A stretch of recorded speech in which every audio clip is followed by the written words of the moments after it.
আসলে কেউই কাউকে সান্ত্বনা দেই না, চুপচাপ ও চোখের পানিটা মুছে নেয়, আমিও আমার চোখের পানি।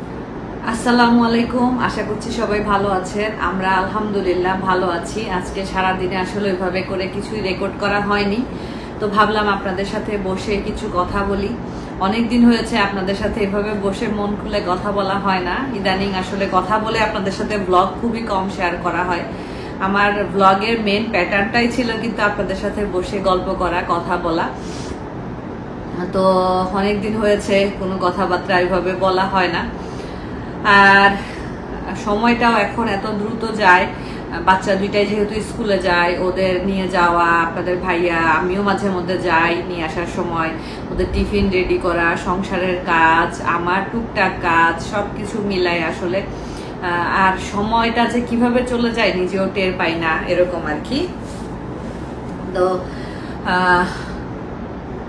এই মাসটা চলে যাচ্ছে, এটা হলো অক্টোবর মাস।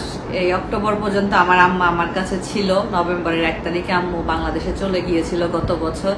এই টাইমটা তো আম্মু আমার কাছে ছিল। তো এখন অনেক কিছু আমি আমার ফেসবুকে মেমোরি আসে যে এই টাইমে তুমি এখানে গিয়েছিলা, ওখানে গিয়েছিলা। তো দেখি আম্মুর ছবি ফেসবুকে যা ছিল সবই আমি হাইড করে দিয়েছি, ডিলিট করিনি, হাইড করে দিয়েছি। চ্যানেল থেকে যতটুকু পেরেছি, ভিডিও যা যা ছিল, যতটুকু আমার সামনে এসেছে, যা যা পেরেছি হাইড করার চেষ্টা করেছি। আসলে আমার আব্বাও কিন্তু আমার চ্যানেলের কয়েকটা ভিডিওতে আছে। আমি আব্বুর ভিডিও ওইভাবে হাইড করিনি, আম্মুর গুলা করেছি। কারণ অনেকে বলে যে এটা তো উচিত না, আসলে একটা মৃত মানুষ মারা গেছে, তার ছবি ভিডিও দেখা এটা তো ঠিক না। তো ওই প্রেক্ষিতেই চিন্তা ভাবনা করে আমি হাইড করে দিয়েছি। আর আব্বুর গুলা থাকা সত্ত্বেও আমার কখনো সাহস হয় না যে আমি ওই ভিডিওগুলো ওপেন করে আব্বুকে দেখি, আমার সাহসেই কুলায় না। আর আম্মুকে যে দেখবো এটা তো আমি চিন্তাও করতে পারি না। আমার স্মৃতিতে এখনো আমার আম্মা, ওই আম্মু সুস্থ আছে, আম্মু সংসারের কাজ করছে, আম্মু হাঁটা চলা করতেছে, আমার স্মৃতিতে এখনো আমার আম্মা ওইরকম ভাবেই আছে। আমার স্মৃতিতে আমার আম্মা নাই, এই জিনিসটা আমার স্মৃতিতে নাই। আমি আসলে সত্যি আমি এত অবাক হই আমার আম্মুর মৃত্যুটাতে, আমি এত বেশি শকড হয়েছি। আর আমি এত বেশি অবাক হই, কেন অবাক হই আমি আপনাদেরকে বলি। কারণ আসলে হ্যাঁ, আমার আম্মু ডায়াবেটিস ছিল, আম্মুর হার্টে হালকা সমস্যা ছিল, যেটা ট্রিটমেন্ট চলতেছিল, আম্মু মেডিসিন নিচ্ছিল, আম্মু অনেক ওষুধ খেত, আপনারাও দেখেছেন। কিন্তু আমার আম্মা মানে এভাবে হুট করে চলে যাবে, এই জিনিসটা আল্লাহ তার হায়াত যতটুকু রেখেছিলেন সেভাবে সে চলে গেছেন। কিন্তু আপনারা চিন্তা করে দেখেন, সে আমার কাছে আমি আনতে চাইতাম, আম্মু বলতো যাবো, থাকা চায়, যাবো, ভালো লাগে না, বাড়ি ঘর ছেড়ে তোমাদের ওইখানে গিয়ে এতদিন থাকবো। মানে সে তো প্রথমে রাজি হয়নি 3 মাস আমার কাছে থাকবে।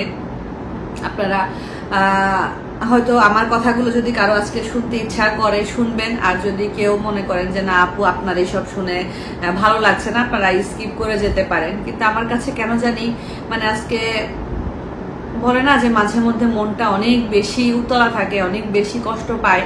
তো আমারও সেম এই কয়দিন ধরে এমন যাচ্ছে। আর খুব রিসেন্ট আমার খুব পরিচিত একজন আপুর মা মারা গিয়েছেন, সেম আম্মুর মতো। ওনার বাবা মারা গিয়েছেন 2 বছর আগে, মা মারা গেছেন, উনিও এখন পুরাই একা, আমাদের মতো, আমাদের 2 ভাই বোনের মতো। এরকম অনেক মানুষ আছে আমার চেনাশোনার মধ্যে, বাবা মা দুজনেই নাই। আমার মনে হইলো উনাকে আমি মানে ফার্স্ট মনে হয় আমার দেখলাম এরকম যে বাবা মা কেউই নাই।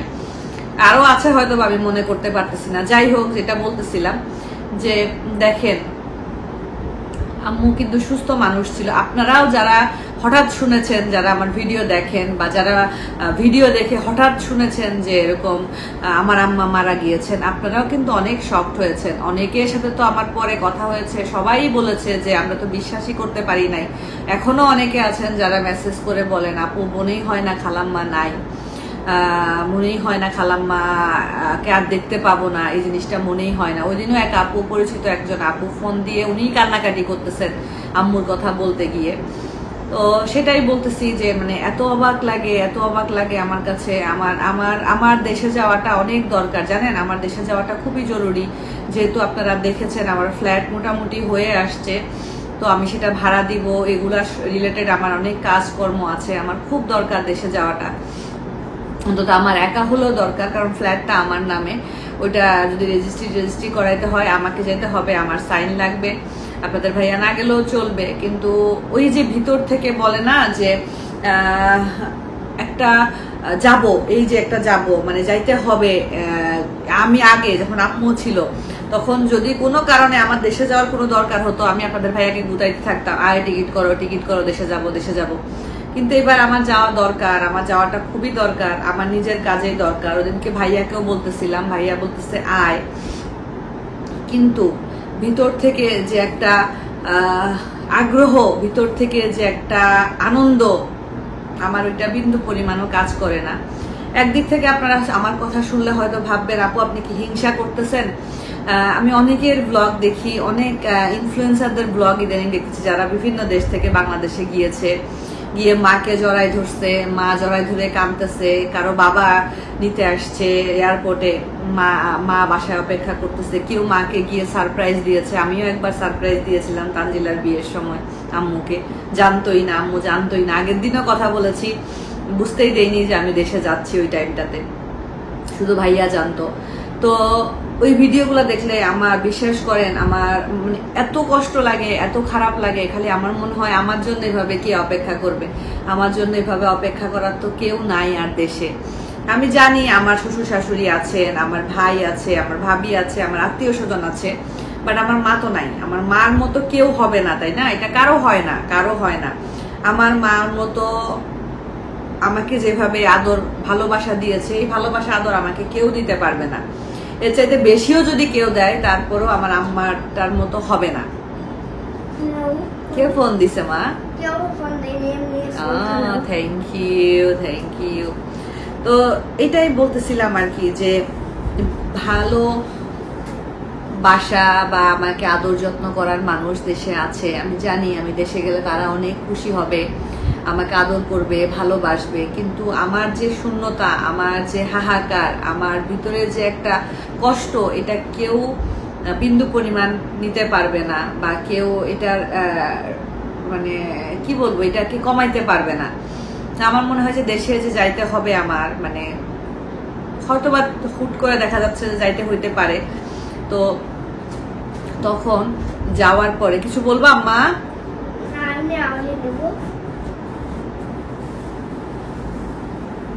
সালাম দিছো সবাইকে? দাও।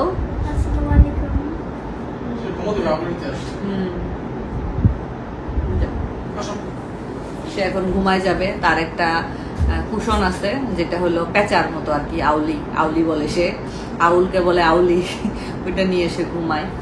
তো এটাই বলতেছিলাম আর কি, এটাই চিন্তা করতেছিলাম আমি 2-1 দিন ধরে। আমি এই জিনিসটাই আমার মাথার মধ্যে ঘুরতেছে যে আসলে তো আমার জন্য আর কে অপেক্ষা করবে, বা আমাকে ওইভাবে করে আদরটা আর কে করবে। এই যে ভালোবাসা বুকের মধ্যে নিয়ে শুয়ে থাকা, এই জিনিসগুলো তো আমি আর পাবো না। এগুলো যখন চিন্তা করি তখন আসলে দেশে যাওয়ার ইচ্ছা, আগ্রহ আমার কোনোটাই কাজ করে না, বিন্দু পরিমাণও কাজ করে না আমার। কিন্তু তারপরও আমার শ্বশুর শাশুড়ি আছেন, ওনারা বয়স্ক মানুষ, ওনারা আমাদেরকে অনেক ভালোবাসেন। আমার ভাই ভাবি আছেন। আমার ভাইয়াকে যখন আমি বললাম ভাইয়া আমি দেশে আসতে হইতে পারে, ভাইয়া এক কথাই বলছে আয়। তো ভাইয়ারও তো আসলে আর কেউ নাই আমি ছাড়া, ওর আর একটা ভাই নাই, আর একটা বোন নাই। রক্তের যদি কেউ বলে থাকেন, হ্যাঁ ওর ফ্যামিলি আছে, আমারও তো ফ্যামিলি আছে, আমার হাজবেন্ড আছে, 2টা বাচ্চা আছে, তারপরেও তো আমার কষ্ট কমে না। ওরও মানে ফ্যামিলি আছে, সংসার আছে, বাচ্চা আছে, কিন্তু ওর হাহাকার, আমার হাহাকার। আমরা 2 ভাই বোন একসাথে হলে আমাদের 2 ভাই বোনের বাবা মা দুনিয়াতে কেউই নাই। আমরা দুজনই এতিম, নাকি যারা চলে গেছে তারাই নাকি এতিম হয় দুনিয়াতে, যারা আছে তারা তো আরো অনেকজনকে নিয়ে থাকে, তারা নাকি এতিম হয় না। তারপরেও বাবা মা না থাকলে বলে এতিম। ইয়াতিমের মাথায় হাত রাখা অনেক সোয়াবের কাজ, ইয়াতিমের মনে কষ্ট না দেওয়া। তো আমরা বড় হয়ে গেছি, আমাদের সংসার হয়ে গেছে, আমাদের বাবা মার বয়স হয়েছে। আমাদের চাইতেও কত অল্প বয়সে মানুষ বাবা মা দুজনকে হারায় ফেলে, অনেকে তো একদম বাচ্চা বয়সে হারায় ফেলে, তারাও তো বড় হয়। কিন্তু মানে আমার অবাক লাগে শুধু আমার আম্মা কিভাবে চলে গেল, মানে কোনো কিছু বলার সুযোগ পাইলাম না। আব্বুর কাছ থেকে মাপ চেয়েছি, আব্বু অনেক কথা বলেছে, আব্বুর সাথে কত গল্প করেছি। আব্বু বুঝতে পারতাম যে আব্বু থাকবে না, আব্বুর একটা বড় অসুখ হয়েছিল, কিন্তু মারটা তো কিছুই বুঝতে পারলাম না। এই যে 18টা মিনিট না 28 মিনিট যাই হোক, আমার এখন দেখতে হবে যতক্ষণ আমি ভিডিও কলে কথা বলেছি। মানুষ তো চলে যাওয়ার আগে নাকি কত কিছু বুঝতে পারে। আমাকে সবাই জিজ্ঞেস করতেছিল তোমার সাথে যে তোমার আম্মার শেষ কথা হলো, তোমাকে কিছু বলে নাই। এখনো অনেকে ফোন দিলে জিজ্ঞেস করে আপু আপনাকে কিছু বলে নাই খালাম্মা, বুঝতে পারেন নাই খালাম্মা? কিচ্ছু বুঝতে পারি নাই, বিশ্বাস করেন বিন্দু পরিমাণ কিছু বুঝতে পারি নাই যে এরকম হুট করে আম্মু চলে যাবে। বা আর যখন কথা বলতেছি, আমি যখন কথা বলি তখন বাংলাদেশে 7:30 বাজে, আমার এখানে তখন 9:30। তো 7:30 আম্মু মারা গেছে 12টা 20-এ, 8:30, 9:30, 10:30, 11:30, 12:30 ধরলাম 5 ঘন্টা। তো 5 ঘন্টা পরে যে আমার আম্মা এই দুনিয়া থেকে চলে যাবে, আমার আম্মা রুহটা থাকবে না, আমার আম্মা মৃত ঘোষিত হবে, ইন্তেকাল করবে, এটা তো আমি বিন্দু পরিমাণ বুঝতে পারি নাই। যদি বুঝতে পারতাম তাহলে তো আম্মুর ফোনটা রাখতামই না।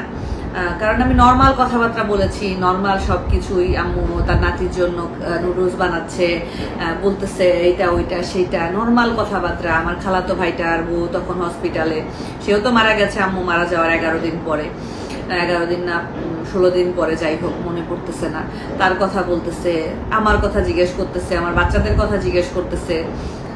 তো এই মানুষটা আমার মা, আমার মাকে আমি আর 5টা ঘন্টা পরে শুনবো যে আমার মা দুনিয়াতে নাই।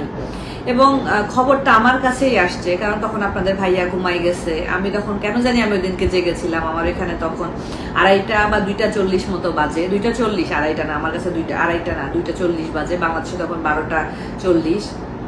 আম্মু তখন মারা যাওয়ার সাথে সাথেই আমি খবর পাইছি, আমাকে তান খবরটা দিছে। তো ওই যে খবরটা যে পাইছি আমি, ওই জিনিসটা, ওই ট্রমাটা আমি সারা জীবনে কখনো ভুলতে পারবো না।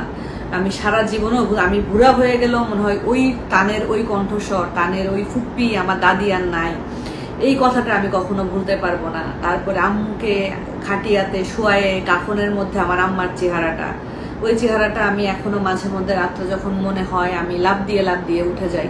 আমি এখন কথা বলতেছি অনেক কষ্ট করে, আমি আমার চোখের পানি আটকায় রাখছি। তো দেশটা আমার দেশ, আগে দেশটার প্রতি এত একটা টান ছিল, কিন্তু টানটা কোথায় জানি সুতাটা কেটে গেছে, টানটা এখন আর পাই না। তো এই জন্যই বলি কথাগুলো মাঝে মধ্যে। অনেকে আপুরা আছেন বা অনেকেই আছেন ব্যস্ততার কারণে বাবা মার সাথে কথা বলতে পারেন না, বাবা মা ফোন দিলে সেই ফোনটা রিসিভ করেন না, বা অনেক সময় হয়ে যায় ব্যাক করেন না। তো অবশ্যই ব্যস্ততার কারণে, হয়তো বা সবাই ব্যস্ত। তাদেরকে বলবো প্লিজ প্রতি মুহূর্তে বাবা মার সাথে কথা বলবেন, তাদের খোঁজ খবর নিবেন, তাদের ভালো মন্দ জিজ্ঞেস করবেন। তারা কিন্তু এছাড়া আর কিছুই চায় না, এটা দাও সেটা দাও, এগুলা কিন্তু কিছুই চায় না। তারা চায় সন্তানরা একটু আদরের সহিত কথা বলুক, এটাই তারা চায়। তাই বলি, আমি যদি সন্ধ্যার সময় আমার আম্মুর সাথে ফোনে কথা না বলতাম, তাহলে আমার আরো একটা আফসোস থাকতো যে সন্ধ্যায় কেন ফোনটা দিলাম না। অনেকদিন এরকম গিয়েছে যে সকালে ফোন দিছি, সন্ধ্যায় আর দেই নাই। ওদিনকে আমি সকাল সন্ধ্যা 2 বেলায় কথা বলছি। চলে যাবে এই জন্যই আল্লাহ আমাকে কথা বলাইছে, চলে যাবে এই জন্যই আল্লাহ আমার কাছে 3 মাস রাখাইছে, চলে যাবে এই জন্য 3 মাস থাকার 1 মাসের মাথায় আমি আবার দেশে গিয়ে থেকে আসছি মার কাছে। তো এগুলো সবই আল্লাহর ইচ্ছা। আল্লাহ আমাকে এতটুকু আমার মাকে করার তৌফিক দিয়েছেন, এই জন্য আমি আল্লাহর কাছে শুকরিয়া আদায় করি। তো আজকে অনেক বক করলাম, ভালো লাগলো, কেন জানি কথাগুলো বলতে আমার খুব ইচ্ছা করলো। আমি বিশ্বাস করেন, আমি এই আপনাদের সামনে বসে যেভাবে কথা বলতে পারি, আমি এত কথা আপনাদের ভাইয়াকেও বলতে পারি না, আমার হাজবেন্ডকেও আমি বলতে পারি না। আমার অনেক ইতস্তত ফিল হয়। আমি আমি আমি যখন অনেক কষ্ট পাই, আমার যখন আম্মুর কথা অনেক মনে পড়ে, আব্বুরটা আমি এখন আর মনে করতে পারি না। মানে আম্মুরটা যখন আমার অনেক মনে পড়ে, অনেক, আমি একা একা বারান্দায় গিয়ে হয়তো বা চোখের পানি ফেলি, আমি বুঝতে দেই না, আমি কাউকে বুঝতে দেই না, ইভেন আপনাদের ভাইয়াকেও আমি বুঝতে দেই না। অনেক সময় হয়তো কথা বলতে গেলে তার সামনে ইমোশনাল হয়ে যায়, কিন্তু আমি খুব কম তার সামনে ইমোশনাল হই। আমি আমার ইমোশনটা মানে নিজের মধ্যে ধরে রাখার অনেক চেষ্টা করি আর কি। আর একবার আর আমি আমার চোখের পানি সবসময় পড়ে যখন আমি আমার ভাইয়ার সাথে কথা বলি। ভাইয়া আর আমি যখন কথা বলি, ভাইয়া যদি হয়তো বা কোনো একটা কথা বলেছে, ওর চোখ দিয়েও পানি পড়তে থাকে, আমার চোখ দিয়েও পানি পড়তে থাকে। ওই সময় আমরা 2 ভাই বোন আসলে কেউই কাউকে সান্ত্বনা দেই না, চুপচাপ ও চোখের পানিটা মুছে নেয়, আমিও আমার চোখের পানিটা মুছে দিই।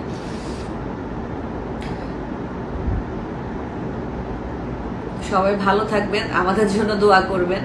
মাঝে মধ্যে বক গুলো করি, অনেক হালকা লাগে, আপনারাও কষ্ট হলে একটু শুনবেন, না শুনলেও আমি তো বলি, আমার বলা হয়, সো মনে হয় যে শুনতেছেন, এরকম আর কি। বিদায় নেই। আল্লাহ হাফেজ।